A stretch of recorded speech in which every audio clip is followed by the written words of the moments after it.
My name is Tawasi, and right now I'm homeless.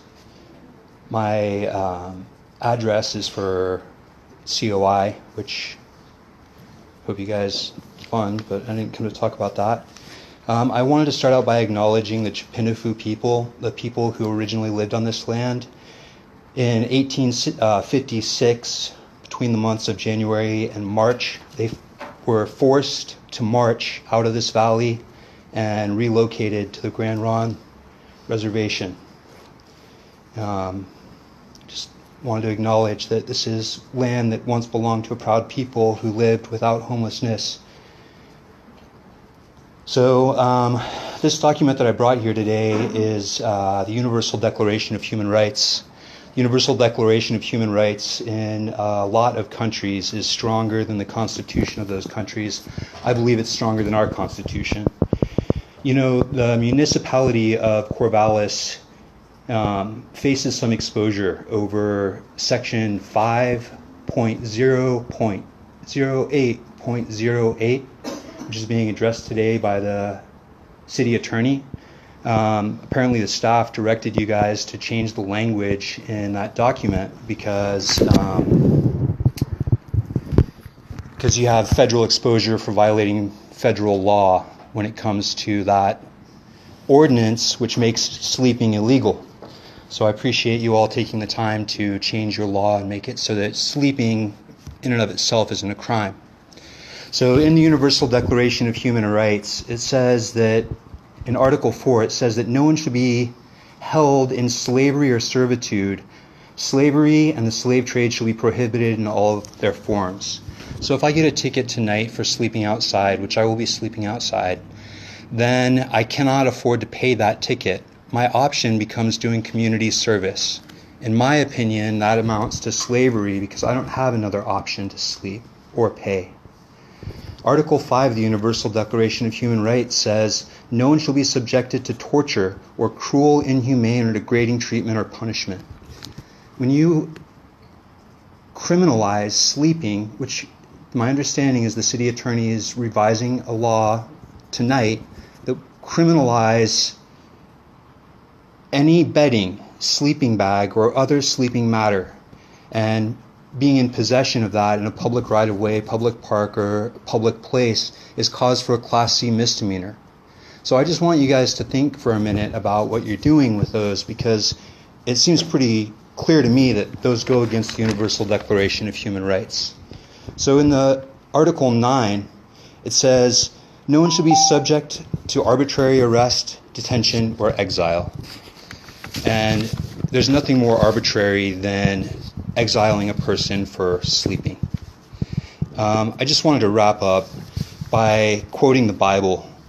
Proverbs 21:13 says, he that shuts his ears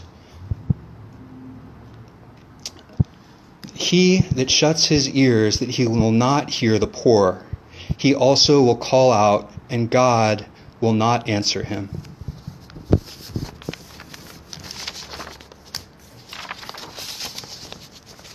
Thank you. Questions, Mr. Kowalski? Help me in the deliberations to know, have you received a ticket for sleeping? Sir, I hide outside of the municipality so that I cannot be cited by the city because I fear for that. Which, if I may, that brings me to an article of the Universal Declaration of Human Rights. It says, everyone has a right to take part in the government of his country directly or through freely chosen representatives. Because I cannot live inside of the city as an unhoused person, I don't have the opportunity to sit behind that microphone and have one of those ward plaques in front of my name. So you really, again, I've spoken to a number of city councilors directly.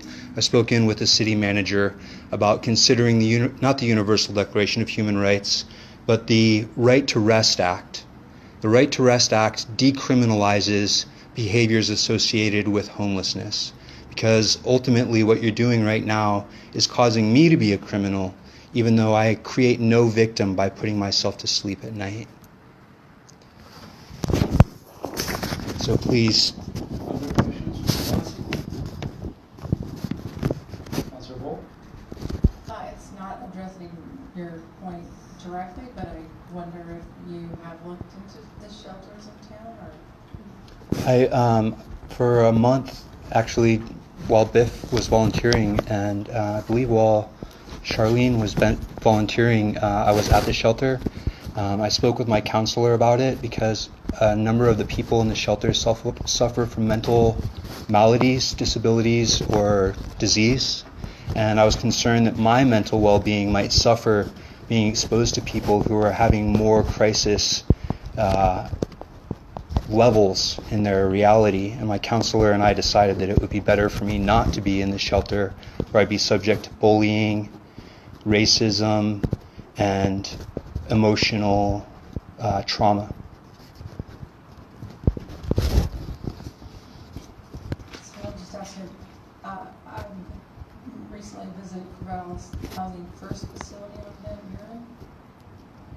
Have you talked to that organization as well? Yeah, as part of my time at the men's shelter, I did what's called a vulnerability assessment.